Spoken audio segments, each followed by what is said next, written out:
আব্বা, তোমার তো অঢেল টাকা পয়সা নেই, তুমি তো মানুষক সেভাবে সাহায্য সহযোগিতাও করবে পারো না।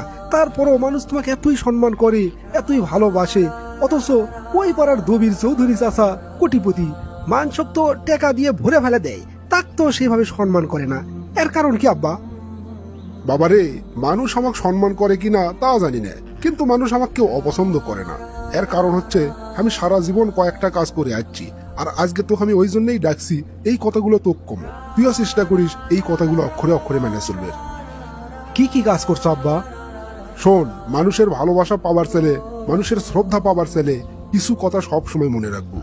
1 নাম্বার, জুতো সিলে বা রং করবার ছেলে মেরামতকারীর দোকানের সামনে কোনো সময় পাওয়া বেড়ে দিব না, বরঞ্চ জুতোটা খুলে নিজে আগে একবার মুছে নিব, তারপর সেই জুতো তার হাতত দিব। 2 নাম্বার, কখনো কাকো কামলা, কাজের লোক বা বুয়া বলে ডাকপুরা। মনে রাখিস তারাও কারো না কারো ভাই বোন মা বাবা, তাদেরও সম্মান দিয়ে ডাকিস। নাম্বার 3, বয়স, শিক্ষা, পদ বা পদবীর দিক থেকে কেউ যদি ছোট হয়ও কখনো তাকে ছোট করে দেখা যাবি না, না হলে তুই নিজেই ছোট হয়ে যাব। নাম্বার 4, পড়াশোনা করে জীবনে উন্নতি কর, কিন্তু কারো ঘাড়ত পা দিয়ে উপরে ওঠার চেষ্টা করিস না। নাম্বার 5, কাকো সাহায্য করে কোনোদিন পিছন দিকে ফিরে তাকাবো না, তাহলে তাই লজ্জা পাবি। 6 নাম্বার, সব সময় পাওয়ার চেয়ে দেওয়ার চেষ্টা করিস বেশি, মনে রাখিস প্রদানকারীর হাত সব সময় উপরেই থাকে।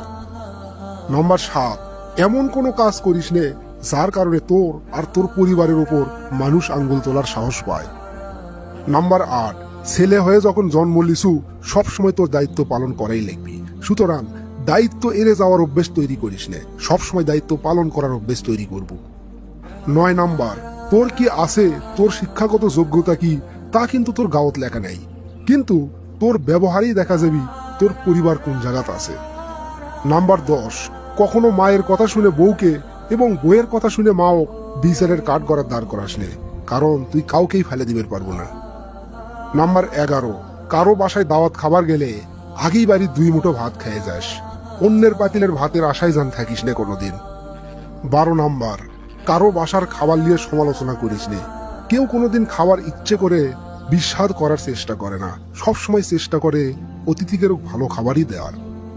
নাম্বার 13, বড় হওয়ার জন্য লয়, মানুষ হওয়ার জন্য চেষ্টা কর, মানুষ হওয়ার জন্য লেখাপড়া কর, বড় বড় চাকরির আশায় লেখাপড়া করার কোনো দরকার নাই। 14 নাম্বার, শ্বশুর কিংবা শাশুড়ি এতটাই সম্মান দিস যতটুকু সম্মান তোর নিজের বাপ মাও দিস, এবং তাদের সাথে এমন আচরণ কর যাতে করে তাদের মেয়ে তোর বাড়িতে পাঠানোর জন্য অস্থির হয়ে থাকে। 15 নাম্বার, সবসময় ভদ্র আর নম্রভাবে চলবো আর কথা কবু, কিন্তু কোনোদিন অন্যায়ের সাথে আপোষ করব না।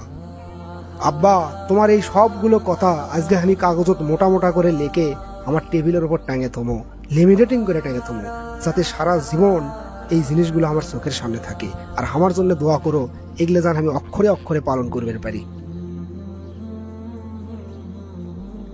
প্রিয় দর্শক মন্ডলী, আপনাদের জন্য একটা কুইজ আছে। কন্ত পবিত্র কোরআনের মধ্যে সবচেয়ে ফজিলতপূর্ণ আয়াত কোনটি? আমি আবার করছি, কন্ত পবিত্র কোরআনের মধ্যে সবচেয়ে ফজিলতপূর্ণ আয়াত কোনটি?